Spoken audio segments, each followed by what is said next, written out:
Badan Pengawas Pemilu Kabupaten Bantul terus melaksanakan pengawasan terhadap proses sortir dan pelipatan surat suara pemilu 2024 di gudang KPU Bantul. Pengawasan dilakukan ini melibatkan seluruh anggota Panwascam se-Kabupaten Bantul. Pengawasan juga dilakukan guna memastikan proses sortir dan juga pelipatan surat suara dilakukan sesuai prosedur, serta surat suara yang dilipat benar-benar dalam kondisi baik.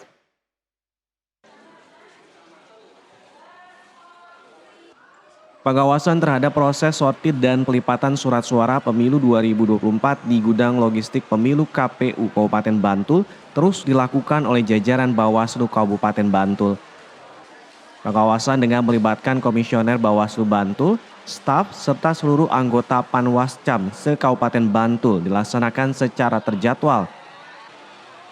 Setiap hari petugas pengawas dari Bawaslu Bantul ditempatkan di gudang logistik pemilu KPU Bantul guna mengawasi jalannya proses sortir dan pelipatan surat suara pemilu. Ketua Bawaslu Bantul Didi Joko Nugroho menyampaikan pengawasan proses sortir dan pelipatan surat suara pemilu dilakukan guna memastikan berjalan sesuai prosedur. Salah satunya yang selalu ditekankan yaitu petugas sortir dan lipat harus benar-benar membuka surat suara serta melihat dengan cermat kondisi surat suara sebelum dilipat. Sehingga tidak hanya mengutamakan kecepatan, namun juga kecermatan dalam menyortir dan melipat surat suara. Tugas sortir lipat itu harus benar-benar membuka surat suara. Jadi namanya sortir lipat itu, maka petugas sortir itu harus membuka lebar-lebar surat suaranya dan harus kemudian melihat secara cermat. Jangan hanya sembari lalu saja, karena kan mereka kan prinsipnya kan borongan ya, semakin banyak kan semakin banyak penghasilannya juga.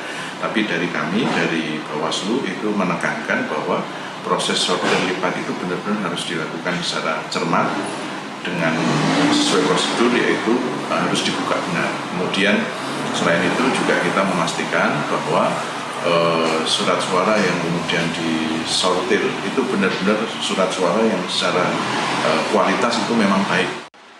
Dari Bantul, Yogyakarta, kontributor Nusantara TV Hendro Ariwibowo melaporkan.